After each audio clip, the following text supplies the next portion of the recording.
ঘাঁটি, ধানের শীষের ঘাঁটি, প্রিয় নেতৃবৃন্দ, শুধু একটা কথা বলবো, এই অবহেলিত তারা, এই অবহেলিত খসড়া অঞ্চলের এবং আমরা বিজয় করব ইনশাআল্লাহ। 12 তারিখে দেখা দেব ব্যালটের মাধ্যমে।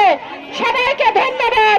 ফলাফলের সাথে চর্চক হাবিবুল ইসলাম হাবিব ভাই এবং আজকের অনুষ্ঠানে রহিম প্রিয় খসড়া ইউনিয়নবাসী, ভোরের শিশির সিক্ত রজনীগন্ধা, বাগানের তাজা গোলাপ আর সোনালী ধানের শীষের শুভেচ্ছা দিন।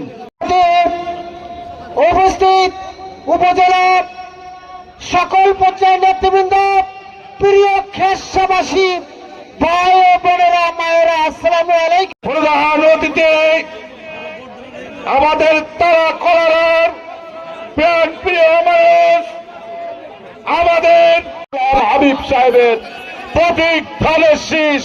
এই মাটি হচ্ছে ধানের শীষের ঘাঁটি। প্রিয় নেতা তারা উপজেলা, কলারা উপজেলা তথা আজকের খরচা ইউনিয়নের প্রাণের মানুষ, মনের মানুষ, সেই জনাব হাবিবুল ইসলাম হাবিব সাবেক এমপি মহোদয় আজকে আমাদের মাঝে হাজির হয়েছেন।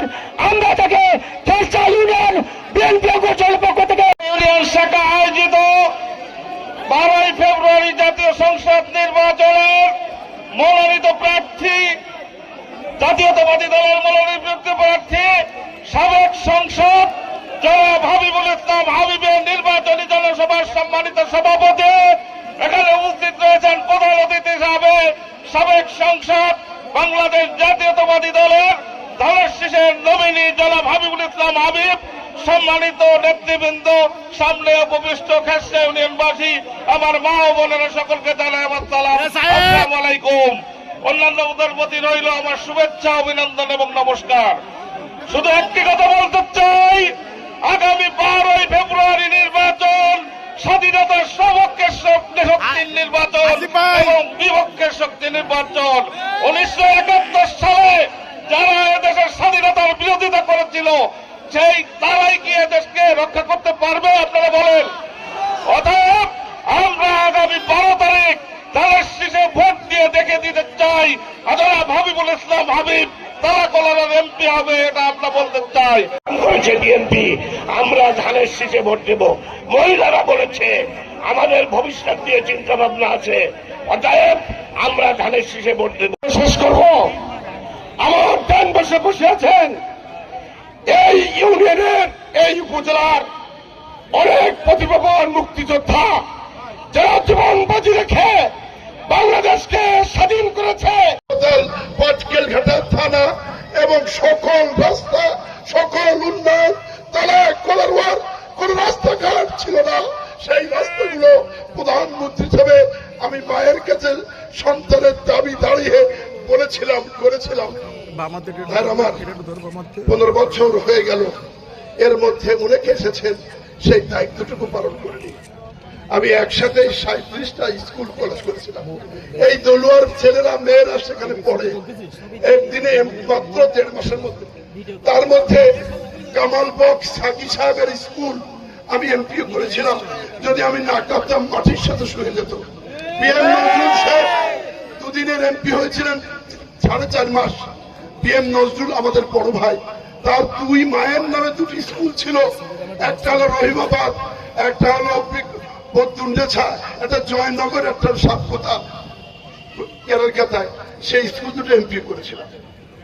তারপরে আলাউদ্দিন সাহেবের নামে একটা স্কুল ছিল, সেটা দেখেছেন সম আলাউদ্দিন বঙ্গবন্ধু পেশাভিত্তিক সংগঠন, সেটাও করেছিলাম।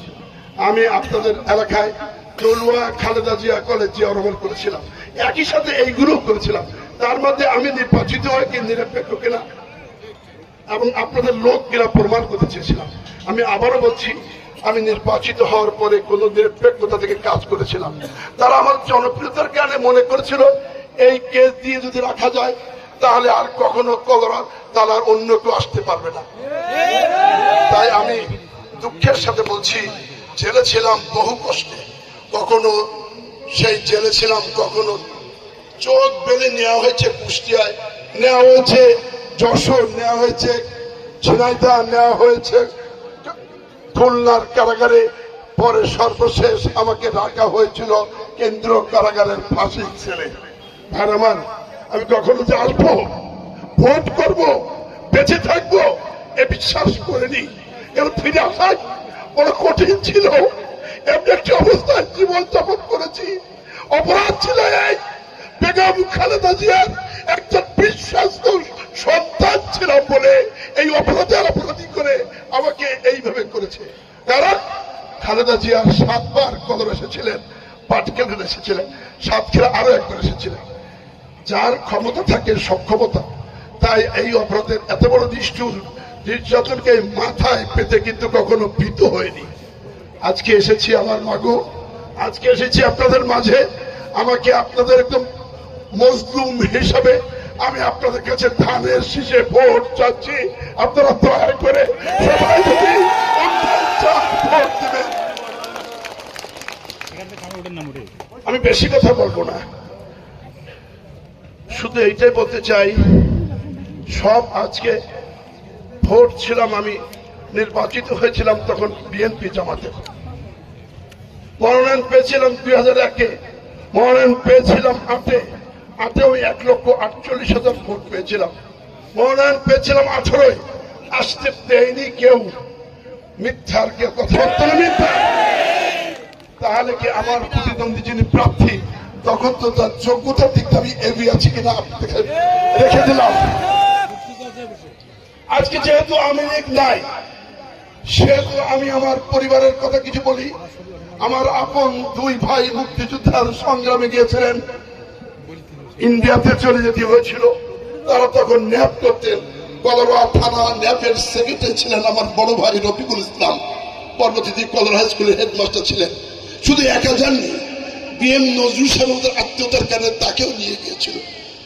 হাকিমপুরের বিথারি তসিফ ডাক্তার বাড়িতে থাকতেন আমানুল্লাহ সাহেব।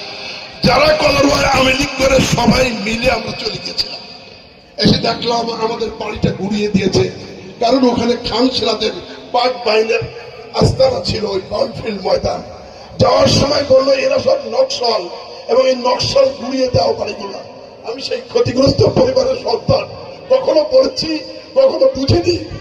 আমরা ফিরে আসলাম 71-এর স্বাধীনতার পরে, দেখি বাড়ি নাই। আবার সেই বাড়ি তৈরি করে সেখানেই পড়াশুনো করেছি। ভাই আমার, স্বাধীনতার চেতনা আমাদের নেতা ছিলেন শহীদ রাষ্ট্রপতি জিয়া রহমান। তার কথা যদি বলি, আপনারা একজন মহিষী, একজন অখ্যাত মেজর সেদিন ক্যান্টনমেন্টে তার স্ত্রী এবং 2 সন্তান নিয়েছিলেন ক্যান্টনমেন্টের মধ্যে। পাকিস্তানের বিরুদ্ধে কোন ব্যক্তি বিদ্রোহের শক্তি নই। আমরা কি স্বাধীনতার পক্ষে শক্তি নাই? আমাদের চেতনায় 26শে মার্চ জিয়াউর রহমান, সেই জিয়াউর রহমানকে আমরা ভুলতে পারবো? আমাদের নেত্রী বেগম খালেদা জিয়া, তিনি মুক্তিযোদ্ধা মন্ত্রণালয় করে মন্ত্রীদের সম্মান দিয়েছিলেন, কি দিয়েছিলেন? তাই যদি দিয়ে থাকে, আমরা 71-কে আমরা অনুপ্রেরণা, চেতনা, আত্মত্যাগ, আত্মভূতি, আত্মবলিদানের মধ্যে দিয়ে বাংলাদেশ, এই লাল সবুজের বাংলাদেশ যারা চায়নি, যারা মনে করেছিল ধুলাই মিশে দেবে, আমি মুক্তি পেয়েছি, কিন্তু লাল সবুজের পতাকা জীবন দিয়ে হলে